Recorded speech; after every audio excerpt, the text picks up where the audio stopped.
It is a beautiful Friday morning, and you are welcome to another edition of AM Cafe. I am Abayomi Ademi, and I'll be your anchor for today's program. Well, today is going to be a great one because what we'll be discussing is something that is actually important, something that is important in the lives of every citizen of our dear country, Nigeria. Something that has to do with our daily life, our daily living, our daily lives. Yeah. So that's what we'll be discussing today. And our focus for today is federal government stop VAT on diesel and cooking gas.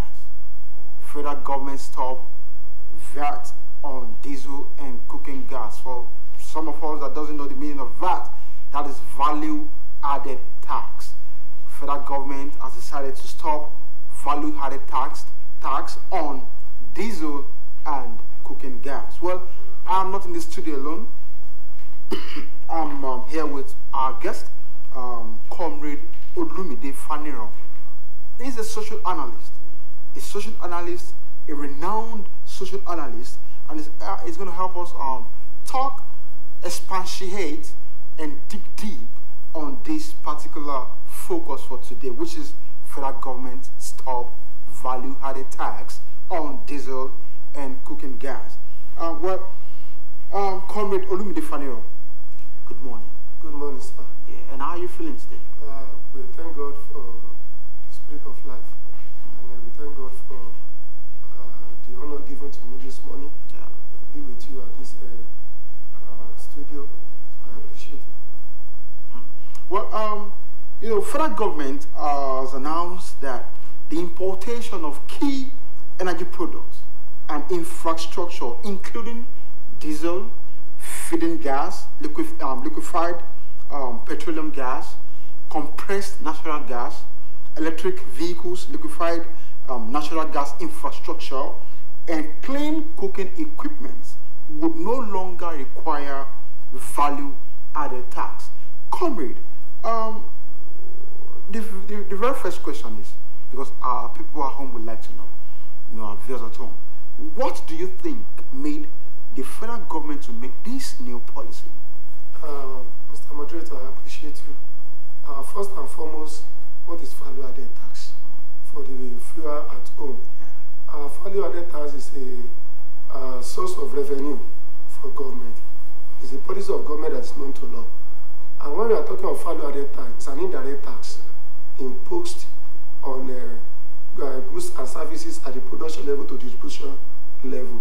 And going to your question now, having known that value-added tax is known to law, and the rate presently now we are having it at 7.5%, the rate for value-added tax.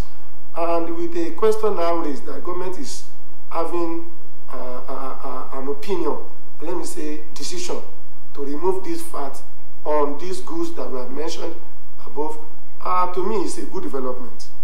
Good development in the sense that no matter the percentage might be minimal, we might be thinking that it is that it might not be of great impact. Yeah. But the issue is, no matter how small it might be, it's a good development in the right direction. In as much we agree that it's a source of income for government, for them to now relieve that, what are the possible implications it might have? If you look at the cost of all these diesel, this compressed natural gas, and everything, that the price is at higher level due to the fact that all these goods that we are talking about are dependable of exchange rates. And the moment the exchange rate is not yet stable, it's not yet fixed, that means all those prices will be at the higher price.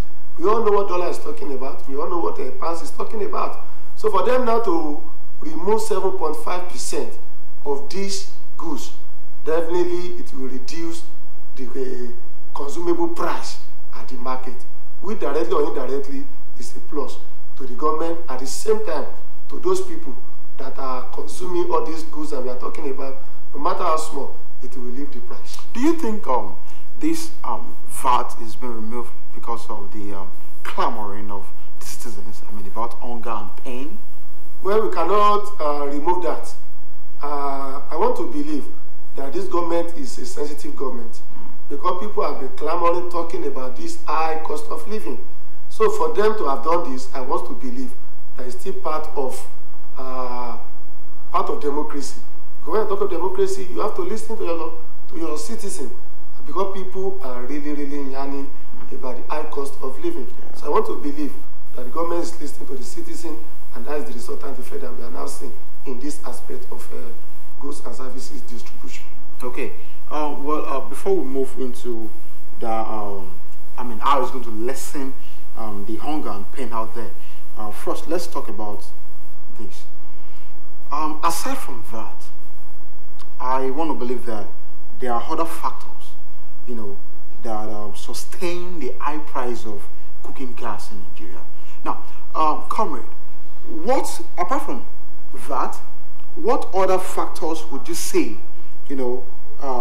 that it's actually sustaining the high price of cooking gas in Nigeria? Other factors? Well, thank you, Mr. Moderator. There are so many factors that are affecting the high cost. For example, now, it's not a news, it's not new to us that we are having 4 refineries in Nigeria. 2 in Port Harcourt, I think 1 in Warri and 1 in Kaduna, and none of it is functional. Thank God for the newly established one of the Dangote. But the major issue is peradventure we are doing our own refinery at home. The cost of transportation will have been removed out of this cost that we are talking about. So our refinery that are not functioning is really affecting the high cost that we are now seeing at the market. So they being our refinery are working, this crude oil that we are now sending outside that they are now giving us back PMS, diesel, will have been done locally within ourselves. And we are talking, even talking about this crude oil that we are talking about, there are so many. If we look at the chemistry of petroleum, there are so many factors, there are so many products. Okay, I already see. Nigeria's LPG infrastructure is still underdeveloped, which can make it difficult and expensive to transport and distribute the product. What can you say about this? Nigeria's LPG infrastructure is still underdeveloped, which can make it difficult and expensive to transport and distribute the product. I think that is one of the major issues that we are facing. Aside from the VAT. Yes, even this refinery that we are talking about, the machinery at the refinery, are they compliant with 21st century? Are we still in the old age of a refinery? And that's where you are having issue with the question you now raise now. Most of our gadgets are not newly compliant with the Western world. And it's another problem to us. Even when we are talking that we want to do refinery, when we are talking that we want to engage ourselves, are we having the machines? Are we having the machinery that will make it, even the product that we are talking about, the refinery that we are talking about, is it at the level of global acceptance? If we are talking about petroleum today, there are some petroleum from some countries that are not acceptable globally due to the way they are refining. So the issue is our facilities, our machinery should be updated to the latest way of doing things so that we can be able to have relevance at the market of petroleum resources. Okay. Well,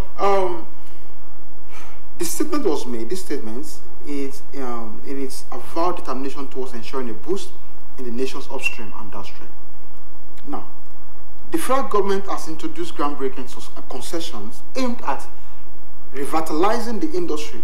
Well, the downstream oil and gas industry includes refining of crude oil into consumable products, and the marketing of these products to commercial or retail end users. Now, the question is, how can there be a groundbreaking concessions in the oil industry when the 4 refineries, just like you said, are not working effectively? I mean, how, federal government said they made this new policy, because they want to make a groundbreaking concession, in the country, especially in the oil sector. Now, they want to make a boost. They want to make a groundbreaking concession in the oil sector. But our refineries are not working. So how is this going to happen? How is this going to work? Well, thank you, Mr. Moderator. I think in that area, what we lack is evaluation. We have to know what is on ground. When we know what is on ground, we evaluate the system. We'll be able to know that all these policies, are they effective? Are they implementable? Because are they realistic? Are they realistic? The issue is whether we like it or not. Before you can use all this groundbreaking, the refinery must be working. It's like you don't have something, you want to give it out. So it's not possible. The issue is we're supposed to know what is on ground. When we know what is on ground, if the refinery are now working maximally, we cannot be talking about groundbreaking. But presently now we have moribund refinery. In that situation, I don't know whether the way the policy are being made is good. The policy is good. But adaptability of that policy to the system, I think is where we are having issue. Is where we are having issue. When the refinery is not working, I think it will be difficult for this to be implemented maximally. Well, if you're just joining us, what we've been discussing about is federal government stop VAT on diesel and cooking gas. Federal government stop VAT on diesel and cooking gas. And our guest that's speaking with us is Comrade Olumide Faniro. Comrade Olumide Faniro. He is a renowned social analyst. He's been the one talking with us about this focus. So, Comrade, now we've talked about these refineries. Now, would you rather say that these refineries lacks efficient managerial system, or it lacks efficient how do I put it now, management? Do you think the refineries are being managed well? Because if they are being managed well, they should be working. So do you think these refineries are being managed well or not? Well, before going to the management, I think we have to first of all talk about the will of the government. Good. Since 1999, that democracy has been put in place, we have been hearing that government has been spending a lot of money on this refinery. And since 1999 today, none of it is working. So we've some of us questioned the will of the government. How will I be spending money somewhere and it will not be working, and I will be a little bit comfortable? So the issue on ground is, what is the will of the government? Is the will towards bringing it out of moribund? That's number one. Secondly, the management of that place. To me, like I was chatting with one of my friends, there are so many people that are still working in that place, getting salary, getting all the benefits, and they are not doing anything. And that's why I said it's all-encompassing. It's not about production alone. In all the situations that we find ourselves, what is the will of government? When the will of the government is to make it function, I believe it will function. Because to me, it's becoming a way of siphoning resources, and it won't be good for us in this country. If for many years we have been talking about bringing it out of moribund, until today, we cannot have a functional refinery. Look at that with Dangote. How many months, how many years that Dangote built refinery? So I think the will of the government should be questioned in this aspect. The moment they have the will, I believe they will bring it functional. Well, I want to believe that the government might actually have good will about these refineries. Don't you think maybe they should change hands? Maybe bring in technocrats. I mean, expatriates, people that are good in this business. Don't you think they should bring them in? Well, I agree with you in that aspect. And the reason why I agree with you is our African mentality in this country too is affecting us. When it is thing of government, let me maximize it to my own personal advantage. I think in that regard, I concur with you. And the reason is they will be able to manage it well for us. And at the same time, the government should really listen to the yearning of people. You know, in so many platforms that have been raised, that the leadership should be questioned. NNPCL, the leader should be questioned. When we are pumping a lot of money like this to that area and we are not getting result, I think government should be their light in that aspect. So the managerial aspect too should be explored to our own advantage. Okay, now let's talk about our oil wells. You know, our oil reserves. You know, most of our oil reserves are under the control of foreign corporations. Now, the first question is, our viewers at home would like to know if, you know, putting these oil reserves under the control of foreign corporations, is it the right thing to do? Well, absolutely, it might not be the right thing. But even the one we are doing presently, are we maximizing it? It will shock you to know that even presently we are not meeting up the required barrel that OPEC is requesting from us. We are not meeting up. And due to the fact that, one, we are having bunkering, we are having oil theft. In this country today, per day, we cannot account for the number of barrels that we are producing in a day. So there is another minus. Secondly, we are not maximizing the opportunity. Bringing foreigners to manage for us is not a problem. But are we really doing the evaluation? Are we really doing the right thing in the right way? Because presently now, these people that are managing it for us, whether we like it or not, they want to maximize the profit to their own advantage. But we, that they are the owner of the oil, are we really doing the monitoring? Are we really doing the evaluation the way it's supposed to be done? Presently now, I said it earlier, that we cannot account for the number of barrels we are producing in a day. So it's a minus to us. If Dubai, if other countries that are, even in African countries, can know the number of barrels they are producing in a day, I think it's a minus to us. And once we cannot, we don't know the amount we are producing, definitely we cannot get the maximal profit that we are looking at, because it's what they declare to us that we are taking. And now are we sure that this amount that they are declaring is the amount they are producing? So I think we need to look at that area for us to maximize. So do you think these foreign corporations are doing well with our oil reserves? To me, I don't think they are doing well. Okay. Because if we want to go through it holistically, even the community that they are doing refinery on, are they really benefiting to them? Yes. Their waters have been polluted. Are they giving them good quality water? Are they giving them good quality F? So when we are talking of evaluating it, I think it's all encompassing. In that regards now, they are not doing well on our soil. I've talked about the production, but I'm talking about giving back to the community. Yeah. Are they really giving back to the community? Those people there, are they having quality water? Are they having quality F? And I think this is a minus. The Ogoni people are clamoring every day, every night, that they don't have good water. They are talking about the environmental hazards. Are they really taking care of them? I think that's supposed to be a policy on ground that will compel them to do the needful to this community.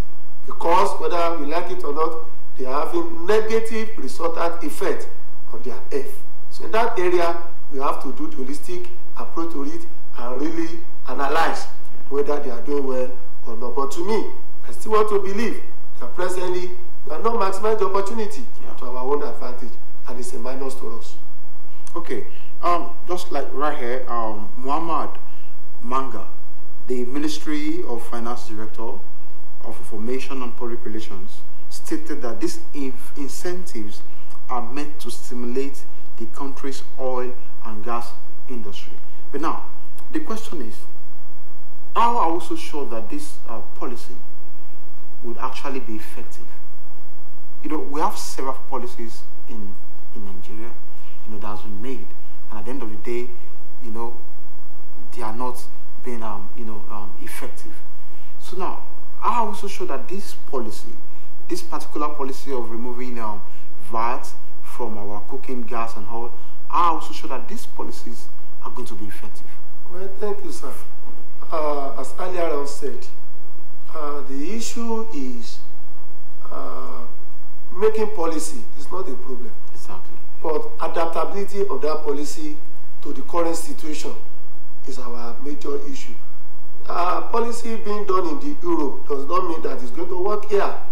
I think our leaders in that area should think about how can we get it right with our own culture, with our own diversity.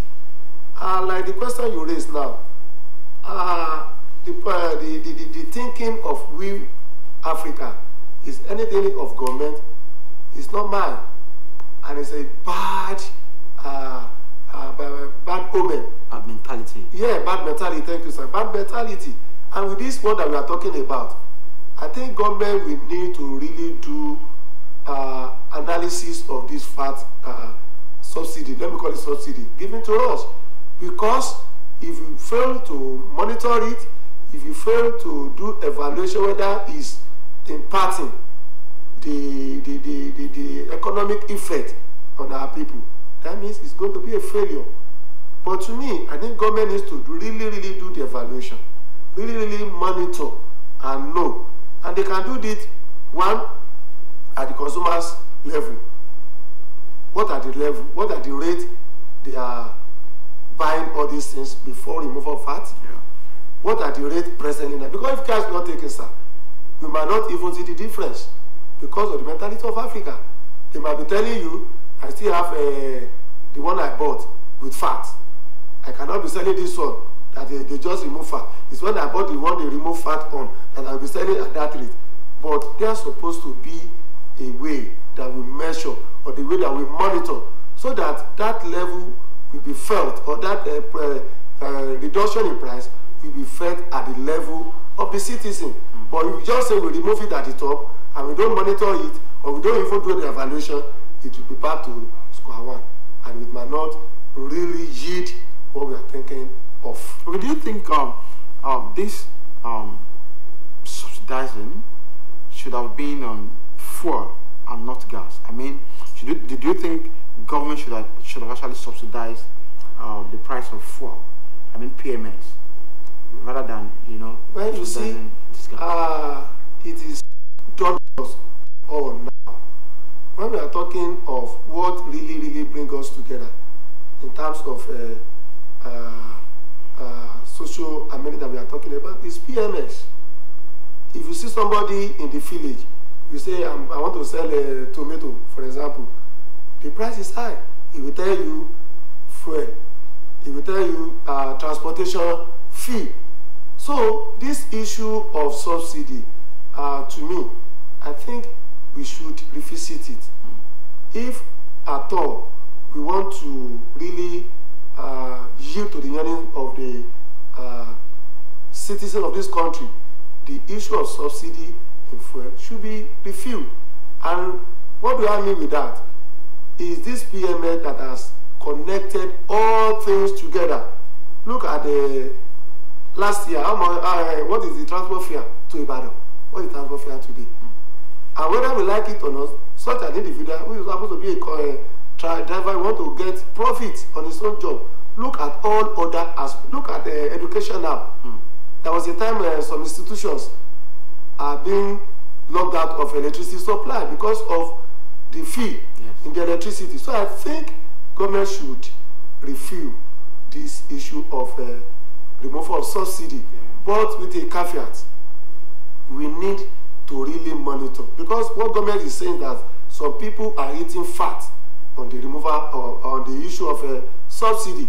But I think a stable and sensitive government should be able to monitor. But I find some people are doing bunkering, some people are taking. I want to believe that we can monitor them. We can monitor them. Because it's the masses that is suffering now from the removal of subsidy.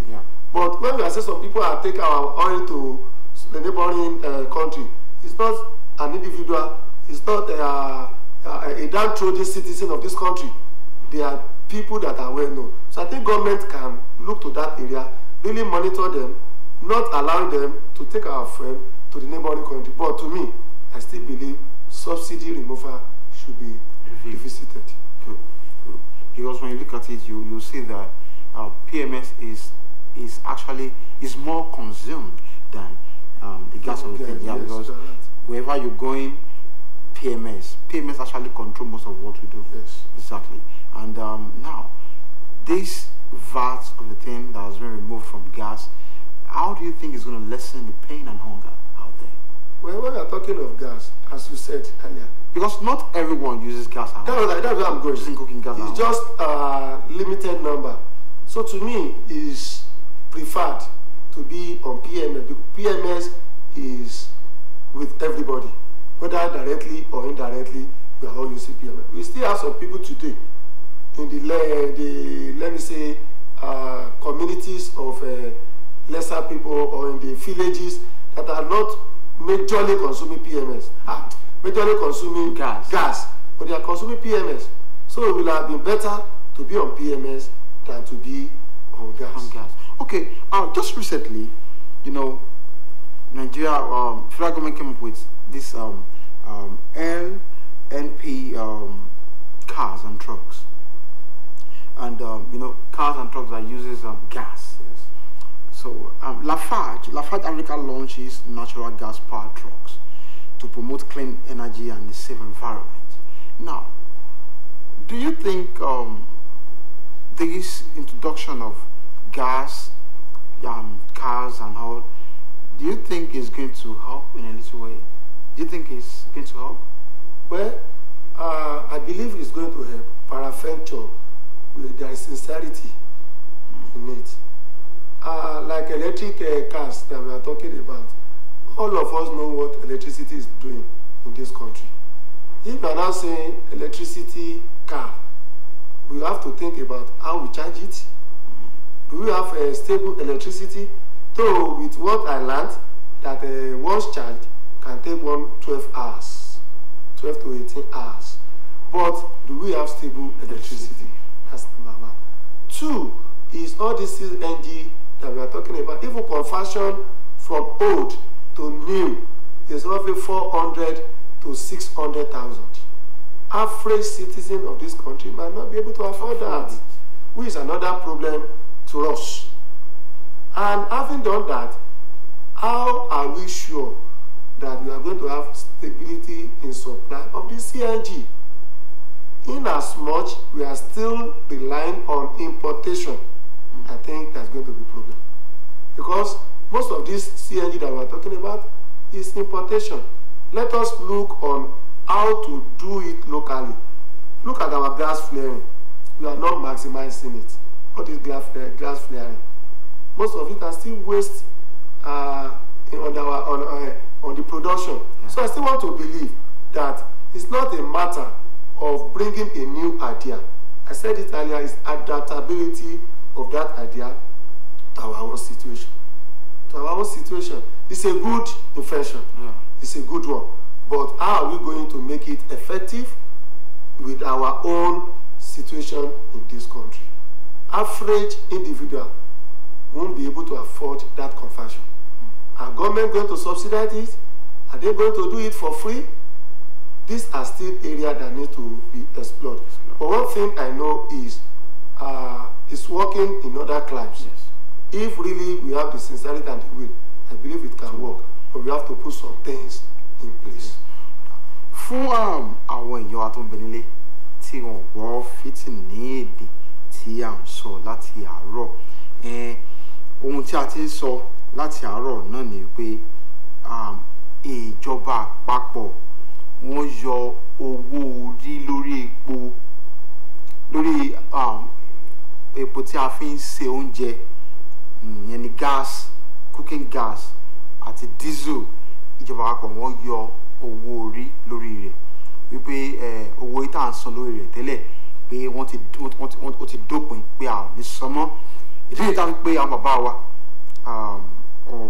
wa Comrade Olúmídé Fáníran láti bá wa sọ̀rọ̀ nípa ohun tí ìjọba àpapọ̀ tó ń ṣe ìpinnu wọn ìpinnu ìjọba pọ̀ lórí owó orí yìí ìdí àti pé bàbá wa olùkọ́mi Olúmídé Fáníyàn láti bá a sọ̀rọ̀ lórí rẹ̀ àwọn olóṣèlú ń bá a sọ̀rọ̀ látàárọ̀ kọ́mi Olúmídé Fáníyàn kẹ́ afẹ́kẹ́ bá a sọ fún àwọn èèyàn tó ń bẹ nílé ní èdè abínibí wa wípé nípa yíyọ owó orí lórí gáàsì àti dísù yìí báwo ló ṣe fẹ́ mú ìdàgbàsókè bá orílẹ̀-èdè wa àti pé kí ni àǹfààní tí àwọn ènìyàn wa máa jẹ lórí rẹ̀ ṣó máa ṣe aláǹfààní ṣó máa bá wa dẹ́kun ọ̀rọ̀ ebi tó ń pààyàn yìí ṣó máa bá wa dẹ́kun àwọn ohun tí àwọn làásìgbò gbogbo tí à ń dojúkọ ṣó máa dẹ́kun rẹ̀.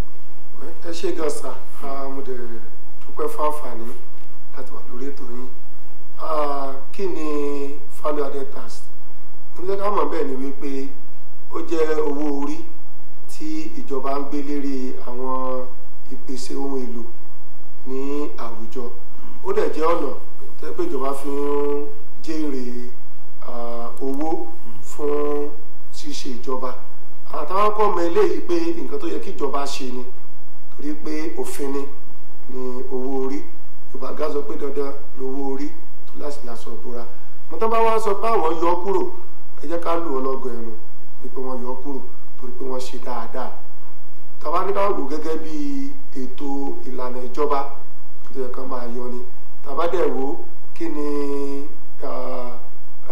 owó orí yìí ó jẹ́ ìdá 7.5 lórí owó kan tí a bá rà so tí wọ́n bá yọ kúrò mo nígbàgbọ́ wípé yóò ní ipa lórí àwọn gáàsì àtàwọn tó náà yọ kúrò lórí yìí yóò nípa lé lórí ṣùgbọ́n àwọn gẹ́gẹ́ bí ọmọ orílẹ̀-èdè yìí náà àwọn náà gbọ́dọ̀ ràn jọ wá lọ́wọ́ lórí eléyìí torí pé alásàkátà máa ń dá ní àwọn èèyàn dúdú ọjà wọn ni mo ti rà sọ́wọ́ mi tí ní ilé ìtàn yọ kúrò lórí rẹ̀ kúrò ẹ má jẹ́ ká nira wa lára sójọba tó ṣe àwọn náà gbọ́dọ̀ ṣe kò kárí ẹ̀ dáadáa kí ẹ kàn fi ọ̀rọ̀ ẹnu lásán kàn fi yọ kúrò kàn ṣe ìwádìí dáadáa torí wípé ara ni ọmọ Nàìjíríà lọ́wọ́lọ́wọ́ báyìí lórí àtijẹ àti àtimu sótíjọba wa yọ kúrò ẹ jẹ́ káwa aráàlú náà káwa náà ran ìjọba lọ́wọ́ láti lè jẹ́ kí a rí èrè jẹ́ nǹkan tí à ń sọ̀rọ̀ lé lórí so mo gbà wípé ìjọba tó ṣe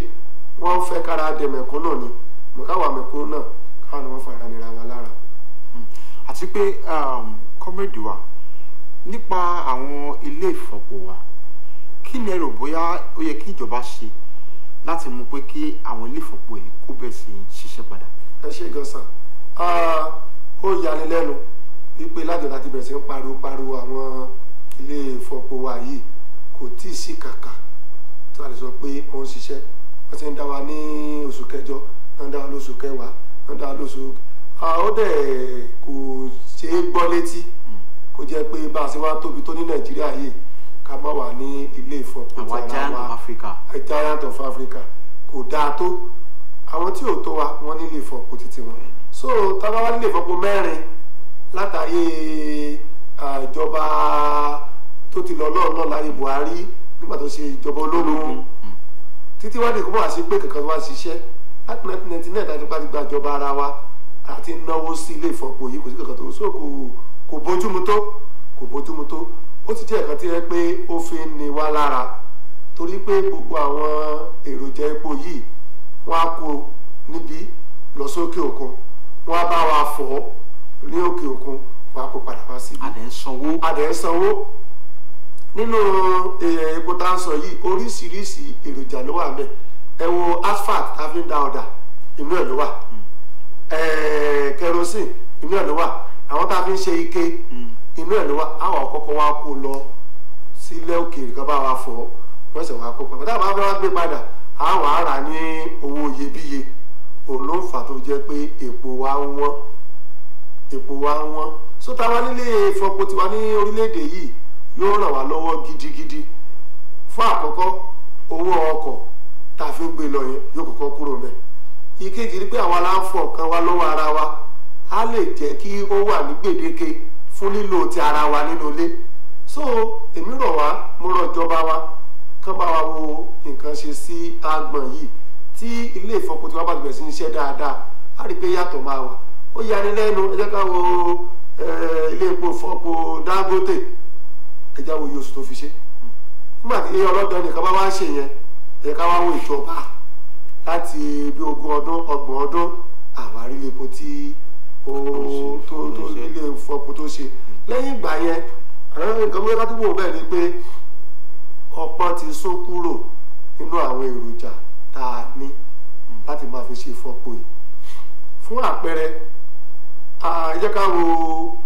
1999 fóònù tó gbọ́ agbẹ́dá nìkan là ń lò ayé Motorola ayé sàjẹ́mù so ọ̀pọ̀ ń sún lójoojúmọ́ ni ọ̀pọ̀ tí wọn náà yẹ kó ti sún kọjá àwọn èròjà tá a ní yìí mo pé ànádá agbọ́dá tó gbọ́dọ̀ wò òun nìyẹn torí wípé tá a bá fẹ́ máa ṣe epo a gbọ́dọ̀ lérò gbà láti ṣe fara wa àti láti fún àwọn orílẹ̀-èdè tó wà lágbègbè wa so àwa náà gbọ́dọ̀ ronú dáadáa láti rò pé kí láwọn fẹ́ fi jẹ èrè kì í ṣe fún pípọnú lé nìkan àti èrè tá a lè jẹ ní àwọn orílẹ̀-èdè tí ó tẹ̀lé wa so a gbọ́dọ̀ ronú lé lórí wípé ilé ìfọpo yìí ó gbọ́dọ̀ ṣiṣẹ́ kó tó wá ṣiṣẹ́ kó wá jẹ́lé tó jẹ́ pé ó máa jẹ́ ìtẹ́wọ́gbà fún orílẹ̀-èdè àgbáyé.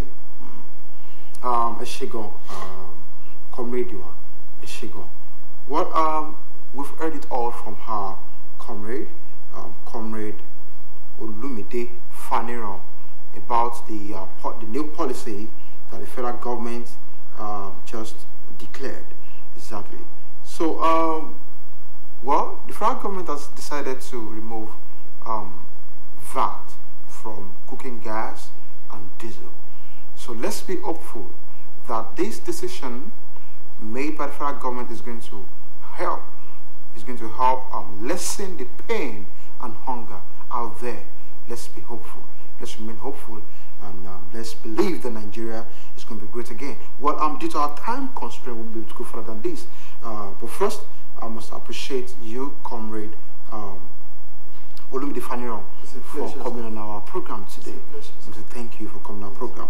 And also, I appreciate the people behind the success of this program, right from our cameraman, so thank you, and also our producer Shola Ogunleye, and our supervising producer Adesoye Awodeji, and also our executive producer Adeola Adebayo. I want to thank you for making sure that this program is a success. Thank you so much. And I still remain your host, Abayomi Adeyemi. Join us next week for another interesting edition of AM Cafe. For now, I'll say good morning.